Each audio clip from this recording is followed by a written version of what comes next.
На фан-зоне для просмотра соревнований 14-го чемпионата мира по борьбе «Кураж» разгорелась смесь эстетики и спортивного влечения. Вечер привлек зрителей своим магнетизмом и атмосферой великого спортивного события, пропитанной звуками музыки. Туркменские звезды эстрады и мастера искусств предоставили зрителям неповторимый культурный опыт. На сцене в Олимпийском городке туркменские артисты вложили в свои выступления не только профессионализм, но и гордость за свое туркменское наследие. Этот уникальный культурный мост, соединивший музыку и спорт, придал событию особый оттенок, а участникам и зрителям события запомнится как незабываемый момент, воплощающий силу и красоту традиций Туркменистана. Я здесь был первый раз в Ашхабаде.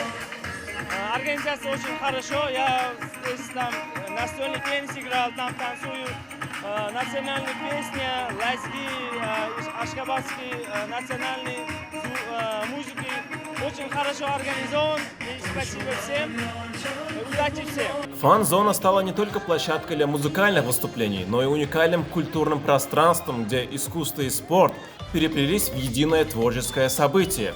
Участники чемпионата мира по куражу не остались в стороне, проявив в себе не только спортивный дух, но и жажду разнообразия. На фоне музыкальных нот участники соревнований могли поиграть в настольный теннис или забросать мячи в мини-баскетбольную корзинку.